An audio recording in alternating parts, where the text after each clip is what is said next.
And now, the Tom Green Super Bowl Special. Welcome to the Tom Green Show, where this week, the Super Bowl Show.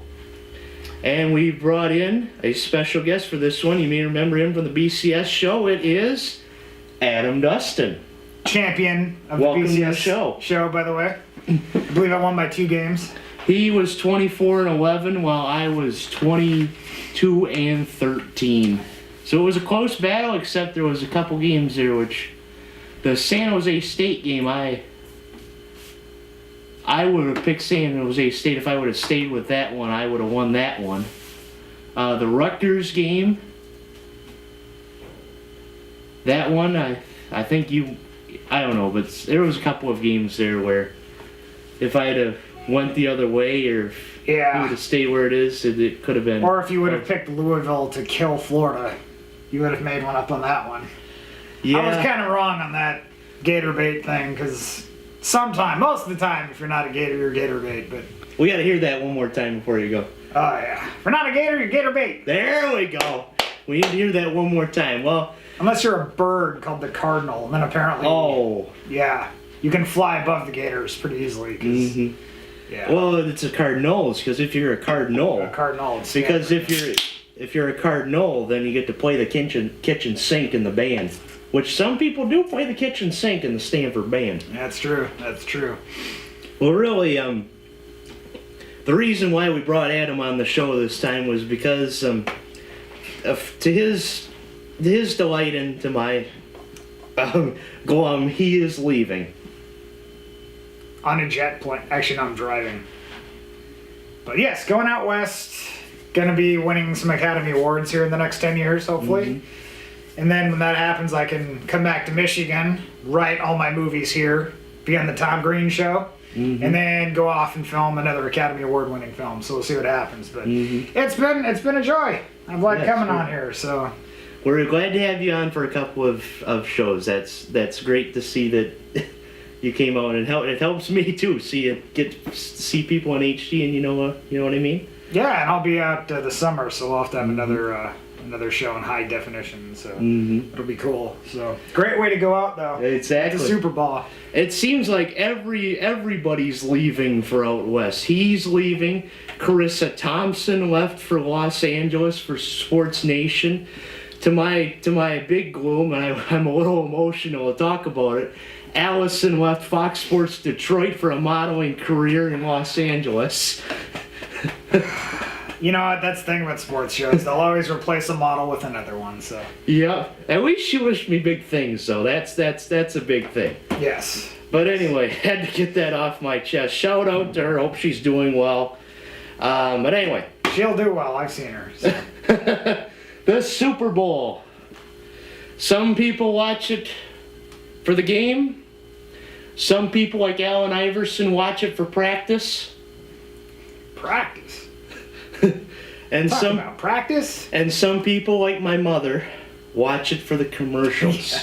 Here's to the mothers out there that care about the commercials more than the football game. Gotta love our moms. Mm-hmm. And our mothers generally have their boys that they're really proud of. And in the Super Bowl, there's a mother that's very proud of both their boys, because obviously they're coaching against each other.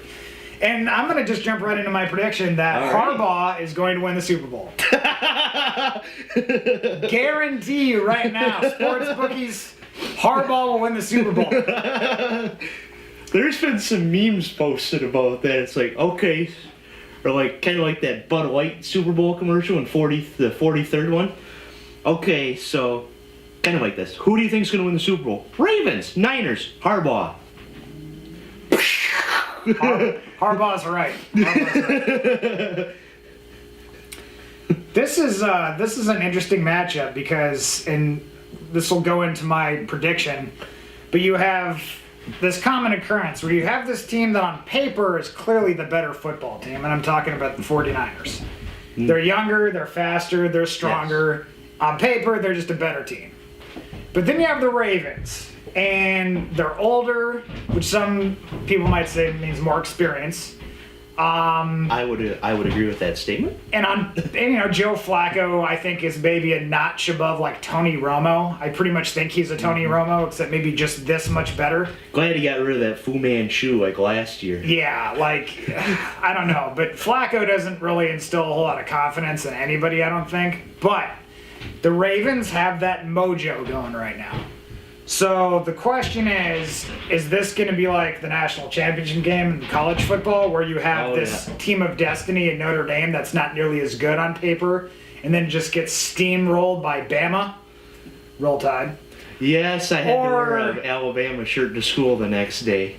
Yes, I saw that. That was great. Or is it the opposite? Is it going to be that thing where the team with the mojo, who generally wins more than they lose, ends up beating the 49ers. Now, with the NFL, you never really know anything, but there's something about the way the Ravens are winning games. Their defense seems to be playing as good as they've ever played for some reason, and I think it's just they've come together. They're rallying around Ray Lewis, even though I think he's a huge drama queen, but they're rallying around Ray Lewis. They're playing as veterans and like they're experienced and not old. And Flacco is not making the huge mistakes that are helping him to lose games. He's making the plays that just keep the chains moving, and they're scoring some touchdowns, and they're running the ball really hard. It's good old-fashioned Big Ten football. Run the ball, pass and third down, be conservative, play good defense. And then we have this awkward moment when you realize the Ravens lost to the Steelers at home. Yes. On a last-second field goal by Sean Sweezum. Yeah. And who was the quarterback? Charlie Batch. The Lions, man. Good old Charlie Batch. Matt Millen was more of a genius than people think. Look at how many guys he drafted that left the Lions and turned out to be great. Okay, he was horrible. But back to my analysis, I really think that ultimately I'm going to go with the mojo on this one. If somebody put a gun to my head and said you have to bet on the game, I'd put it on the 49ers, but just picking like this, I'm going to go with the team that's just got that it factor, because about 5 minutes into the third quarter against the Patriots, it was like 3rd and 8 or 3rd and 10, and there was a tight end that just ran like a crossing route. They busted the coverage. He was wide open, and it happened like 3 plays in a row, and I was like, there's something about the Ravens that they just are making stuff happen that they shouldn't be, and they've got the it thing going. So unlike in the college game where I just thought Bama was way better and I thought Notre Dame was overrated, I'm going to go with the Ravens. On paper, it's the 49ers, but I'm going to say the Ravens are going to somehow pull this one out. I don't know how they're going to do it, but I'm just going to say they're going to do it. The 49ers are going to fumble 2 or 3 or 4 times in the game. I think that's how it's going to happen. Score? 17-14, and the Ravens win it in overtime on a field goal. So you predict the first ever overtime Super Bowl. Yep, Frank Gore will fumble with the first possession in overtime deep in their own territory. The Ravens run it 3 times and kick a 48-yard field goal to win. The Harbaughs shake hands. Jim ends up punching his brother. They get into a big fight. And then I want to say, tomorrow's my last day at the airport. I checked in. This is the other reason I'm picking the Ravens. I checked in John Harbaugh's wife one time at the airport. Nicest lady in the world. Recognized her last name, and I said, "Are you related to Jim Harbaugh?" She says, "Yeah, he's my brother-in-law." And I was like, "Sweet." And then I was like, "Oh," I was like, "Is your husband John Harbaugh?" She says, "Yeah, nicest lady in the world." So I'm gonna go with the nice people and not the arrogant idiots like Jim Harbaugh. Go blue though, Jim. But Jim's a bit arrogant right now, and he needs to be brought down to earth by the older brother. So. And sometimes I do think Jim acts like a college kid when he coaches, a college student. Like in the NFC Championship game, ref is standing probably you to me. It's that close. How does he call timeout? And him falling to his knees when they found out the bad call. And they did. Yeah, and then he does his dance. Yes. Yes, the little brother gets taught a lesson, as they usually do by their older brothers. So that's my pick. Ravens, 17-14, 48-yard field goal after a 49ers fumble in overtime. Mark it down. That's how it happens. My man. And my pick. Well, obviously both teams have a bit of mojo going on. The 49ers, obviously, with Alex Smith having a concussion in week 9 or 10, I think it was, and then Colin Kaepernick took over, and then Jim Harbaugh is like, Colin Kaepernick wins the game? Smith hurt? Smith fine? Kaepernick. And surprisingly, it has worked. And of course, the 49ers running an offense that most teams in the NFL now do not run, which is a pistol. Yes. Most teams run, like the Lions, I think, the spread. So that gives the 49ers an edge. But the Ravens have more than one edge. And if you saw in my videos, I picked against them the last 2 weeks. Yet somehow they found ways to win. Yep. I actually had a rematch of the inner touchdownception for the NFC Championship, but it went the other way. We all know what the inner touchdownception is, correct? Yes. I picked the Ravens. 24-20.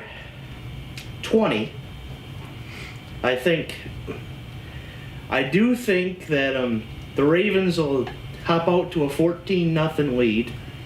Flacco will make a pass to Torrey Smith from 20 yards. And I think he'll screen it off to Pitta. A 5-yard touchdown to make it 14-0. In the second quarter, Frank Gore runs it in from 10 yards to make it 14-7. They get a last second field goal of 45 yards by David Akers Okay. to make it 14-10. In the third, I'm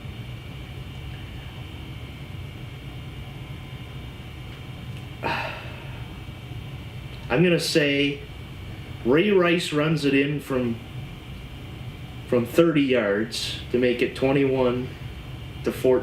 Really? 17. Through Patrick Willis in that bunch, huh? That's bold. That's bold. What is it now? 21-10. David Akers kicks a field goal to start the fourth to make it 21-13. And then in the closing seconds, Kaepernick runs it in from 10 yards to make it 24-20. They attempt an onside kick, but Ray Lewis recovers. I was thinking that's, you know, and you know what I might see in this game, just because the only thing that could spoil the Ravens winning for me is Ray Lewis crying after scoring a touchdown himself. So I got this feeling Kaepernick's going to throw like a screen pass, so we get tipped, he'll pick it off, run in for a touchdown, and start crying in the end zone. And start saying about how much he loves God. I love God so much that he protected me when I had my boys kill that guy. And nobody gave us a shot. There's no weapon. Nobody. No weapon. No weapon. The Lord our God. He protected me. The only weapon is God, and that weapon that my boys used to kill that guy. But outside of that, there's no weapon. No weapon. What does that mean, Ray? I don't even know. I'm just being a drama queen. Gosh. Seriously. What would be funny is if John Harbaugh started doing that. And he shakes Jim Harbaugh's hand. And then they're like, John, how do you feel right now? No weapon. No weapon. Hey, Jim, how do you feel about losing to your brother? No weapon. No weapon on our God. I love Jesus. Thank you, Jesus. In fact, just, the opportunity to be on this show, I just want to say there's no weapon. No weapon, thank God. No weapon, Tom. No weapon. So onside kick recovered by Ray Lewis. That sounds legitimate to me. And mine is whoever the kicker is for the Ravens, 48 yards. You better be ready, buddy, because I know he's going to be watching. And then they'll go into victory formation with Ray Lewis out there in the last play, and he'll do his dance in midfield. Yep. Be prepared to film that. Yep. And watch that. And then Kaepernick won't like that. He'll come out and pull a knife on Ray Lewis. Oh, a knife fight. And then Ray Lewis will, a lightning bolt will come down and take out Kaepernick. And then Ray Lewis will be like, no weapon! I love God! And then everybody will be like, oh my gosh, Ray Lewis is the next chosen voice of our Lord God. And everybody will turn to Christians. And They'll call it Rayanity. Okay, that's probably not going to happen, but I'm just saying. I was about to say, I think that's going a little far. Probably. But you never know. God works in mysterious ways. It went a little too far when he said Rayanity. What is Rayanity? It's when you get away with doing something really bad. That means you're a Rayanity. Yeah. I'm a big believer in Rayanity. Yeah. And of course, this is another moment when I was in diapers when this happened. Whenever this happened, just like he mentioned Antonio Langham interception for a touchdown, the last one we did. Yeah, Florida first ever SEC championship game. And I had that awkward moment where I'm like, oh God, I don't know what he's talking about. And I was sitting there going, I'm old. It happened in 1992, so I was my parents weren't even married, or they were married. They got married like 2 weeks before that game. Oh, okay. Yeah. I was, this tall back then. Because I was born in 1988. Okay, that's a lie. But that was the first year I actually seriously started following college football because I just liked the uniforms. But yeah. Anyway, probably should just wrap this up because we're rambling. Yes. We're rambling all over the place. This is about the Super Bowl. Yes, Super Bowl. Final. John Harbaugh defeats Jim Harbaugh, 17-14, overtime, 48-yard field goal. John Harbaugh defeats Jim Harbaugh, 24-20. Ray Lewis recovers an onside kick to end the game. Jim Harbaugh goes back to Stanford in shame. And Jim Harbaugh is dancing in shame because we all know he went too far when he shook Jim Schwartz's hand last year. Too hard, man, too hard. Speaking of much, dude, you have a good one? You too. It's been fun. Although it was only 2 vids, it's been. And we'll have more. No worries. I'll be back this summer, and we'll have to talk about the Stanley Cup playoffs and how those things wrapped up. Which, by the way, the Red Wings are going to win the Stanley Cup this year because nobody expects them to, and there's no pressure on them. Red Wings win the Cup over the Pittsburgh Penguins, Game 7 over Sidney Crosby. Red Wings over Flyers. 2-2 knocks out Claude Giroux in the last minute. And Michigan wins the national championship over Duke. Oh, basketball. In basketball. I was thinking football. I'm like... No, Duke is up and coming in football, too. Look out for Duke. In about 57 years, they might be pretty good. NCAA bracket, though. Michigan beats Duke in the finals and finally beats that sticking team. I like that pick. Michigan's got a great team this year. Yes, they do. No it's doubt. Good to see. And then they get good and I leave. But that's what satellite TV is all about. Anyway. Cheers. Cheers. Enjoy the Super Bowl. Yes. And the commercials. Love you, Mom. Yeah. Love you, Mom.